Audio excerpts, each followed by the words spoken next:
അസ്സലാമു അലൈക്കും വറഹ്മത്തുള്ളാഹി. അൽഹംദുലില്ലാഹി റബ്ബിൽ ആലമീൻ. അല്ലാഹുമ്മ സ്വല്ലി അലാ മുഹമ്മദിൻ വഅലാ ആലി മുഹമ്മദ്.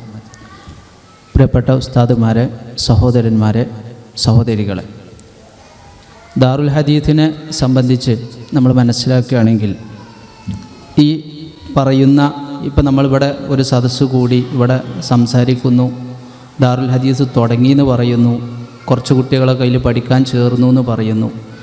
ഈ പറയുന്ന സുഖം ഈ വരുന്ന ഒരു വർഷം അതിൽ പഠിപ്പിക്കുന്ന ഉസ്താദിനോ പഠിക്കാൻ പോകുന്ന വിദ്യാർത്ഥികൾക്കോ ഇപ്പറയുന്ന സുഖം ഉണ്ടാവില്ല. അത് വലിയ തൗഫീഖ് കിട്ടി മുന്നോട്ട് പോവേണ്ട ഒരു സംഗതിയാണ്.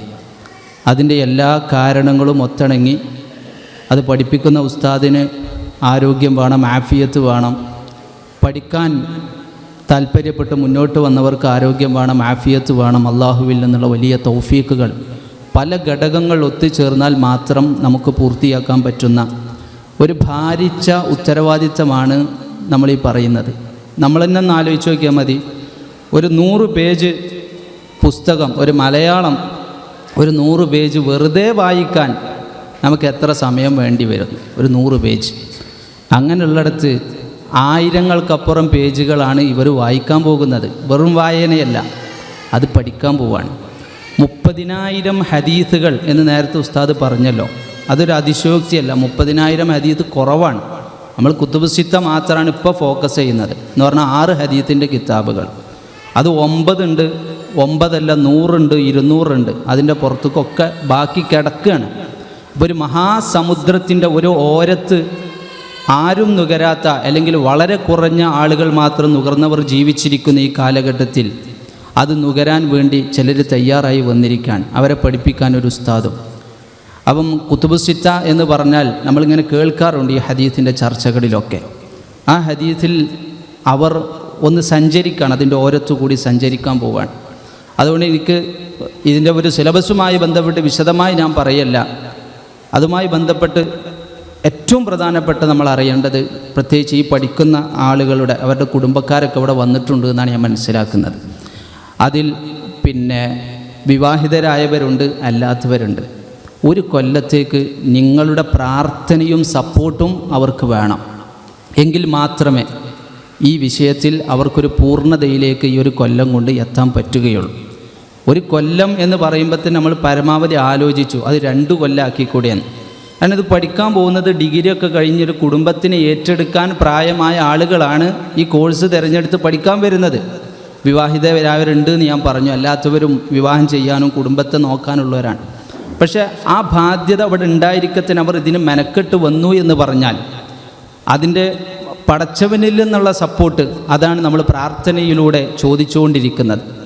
അപ്പോൾ ആ വിഷയത്തിൽ ഭൗതികപരമായ ചില കാരണങ്ങൾ ഒത്തുവരേണ്ടതുണ്ട്. അതിൻ്റെ ഉസ്താദ് സിലബസ് എന്നുള്ള പറഞ്ഞതൊക്കെയാണ് ഇവിടെ ഇതിൻ്റെ ആളുകൾ നടത്തിക്കൊണ്ടിരിക്കുന്നത്. പക്ഷേ വീട്ടുകാരെന്ന് പറയുന്ന ഒരു സൈഡ് അവിടെയുണ്ട്. വീട്ടുകാരുടെ ഈ വിഷയത്തിൽ ഈ പഠനത്തിന് മുന്നോട്ട് വന്ന നമ്മുടെ കുട്ടികൾ, വിദ്യാർത്ഥികൾ, അവർ ഇത് എപ്രകാരം ഉൾക്കൊണ്ടോ, എത്ര താല്പര്യം അവർക്കുണ്ടോ, അതേ താല്പര്യം, അതേ ഉൾക്കൊള്ളൽ ഇവരുടെ കുടുംബാംഗങ്ങൾക്കും കൂടി ഉണ്ടാവുമ്പോഴാണ് അവർക്കിത് പൂർത്തിയാക്കാൻ പറ്റുകയുള്ളൂ. കാരണം അത്രയും ഭാരിച്ച ഈ ഒരു സിലബസ് ക്രമീകരിക്കാൻ അതിൻ്റെ പിന്നിൽ കൂടുമ്പോൾ നമ്മൾ അനുഭവിക്കുന്ന ഭാരമുണ്ട്. മുഴുവൻ വായിക്കാനല്ല, ഇതൊന്ന് ക്രമമാക്കാൻ വേണ്ടി, ഇതൊന്ന് എണ്ണിത്തിട്ടപ്പെടുത്താൻ, ഒരു ദിവസം എത്ര പേജ് വായിച്ചാൽ, ഒരു ദിവസം എത്ര ഹദീസ് വായിച്ചാൽ ഇവർക്കൊരു കൊല്ലം കൊണ്ട് പൂർത്തിയാക്കാം എന്നതിന് ഇത് കണക്ക് കൂട്ടാൻ വരെ വലിയ ബുദ്ധിമുട്ടാണ്. എങ്കിൽ ഈ കണക്ക് കൂട്ടിയത് വായിച്ചെടുക്കാനുള്ളവരാണ് ഇവർ.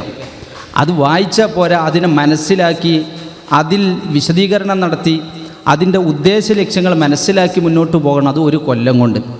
അതുകൊണ്ട് പരാതികൾ, ഈ പറഞ്ഞ കുട്ടികളോട് പരാതികൾ പറയുന്നത് അവർക്ക് പിന്നെ തീരെ അവരുടെ ഉത്തരവാദിത്വം എന്തെന്ന് ചിന്തിക്കാതെ, ബോധമില്ലാതെ അവർക്ക് ഉത്തരവാദിത്തങ്ങൾ ബാഹ്യമായത് ഭാരിച്ചത് ഈ ഒരു കൊല്ലത്തേക്ക് കൊടുക്കുന്നത് ഒക്കെ നമ്മൾ മാറ്റി വെക്കണം.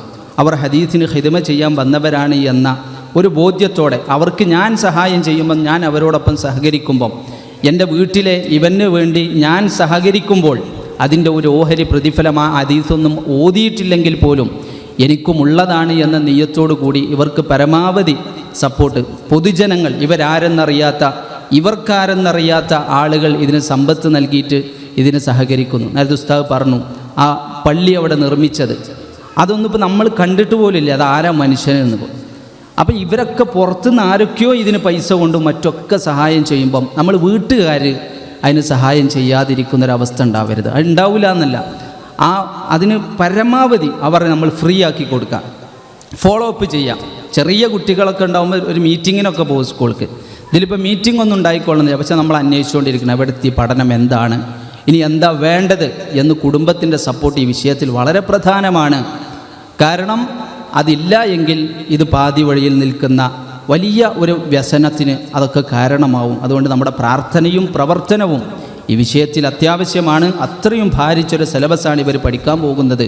ഇത് നമ്മൾ മനസ്സിലാക്കുക. നമ്മുടെ വ്യക്തിപരമായ പ്രാർത്ഥനകളിൽ ഇവർക്ക് വേണ്ടി പ്രത്യേകം നമ്മൾ സമയം കണ്ടെത്തുക. അല്ലാഹു സുബ്ഹാനഹു വ തആല നമ്മുടെ ഈ ഒരു ലക്ഷ്യം അതിൻ്റെ പൂർണ്ണതയിലേക്ക് എത്തിക്കുന്നത് വരെ ഇതിനോടൊപ്പം നിലനിൽക്കാനുള്ള തൗഫീഖ് നമുക്ക് നൽകി അനുഗ്രഹിക്കുമാറാവട്ടെ. വസല്ലല്ലാഹു അലാ നബീന മുഹമ്മദ്.